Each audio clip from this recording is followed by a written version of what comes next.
নমস্কার বন্ধুরা, আজকে একাদশী। আমরা স্বামী স্ত্রী দুজনে একাদশী করছি, তাই আজকে আমি জলটা আগে থেকে বসিয়ে দিচ্ছি, সবজিটাও দিয়ে দিচ্ছি। আমরা ডালিয়া, মুগের ডাল দিয়ে আর নানা রকম সবজি দিয়ে খিচুড়ি করব। এবার সবজি দেওয়া হয়ে গেল, আমি এবার ডাল আর ডালিয়াটা ধুয়ে দেবো। সবজিটা ফুটছে, এবার আমি ডাল, কিছু ছোট সোয়াবিন আর ডালিয়া ধুয়ে রেখেছিলাম দিয়ে দিচ্ছি।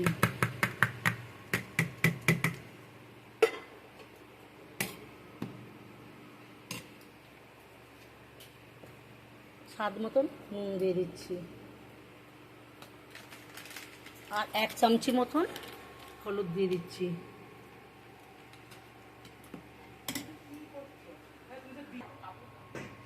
কড়াইটা এদিক বসিয়ে দিয়েছি, কড়াইটা গরম হয়ে গেছে, তেলটা ঢেলে দিচ্ছি।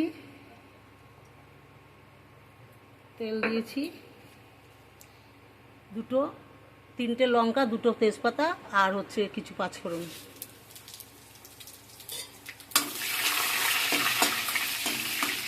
এদিকে ডালিয়া ফুটছে।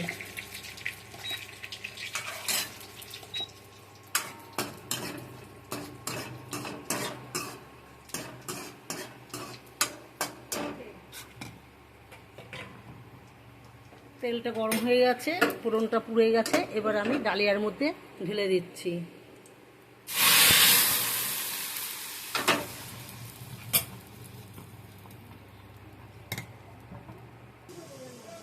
হয়ে গেছে আমার ডালিয়া খিচুড়ি হয়ে গেছে। এবার আমি একটু সামান্য কাঁচা ঝাল দিয়ে ঢেলে দেবো, দিয়ে আমি অফ করে দেবো। গ্যাসটা এর করবো। দুজনেই একাদশী করেছি, ডালিয়া রান্না করছি নানা রকম সবজি দিয়ে, আর সঙ্গে দিয়েছি কলা, আম কেটে। আর এই খাবো অমাবস্যা আর পূর্ণিমা আর একাদশী করবো। এটা করার কারণটা একটা যে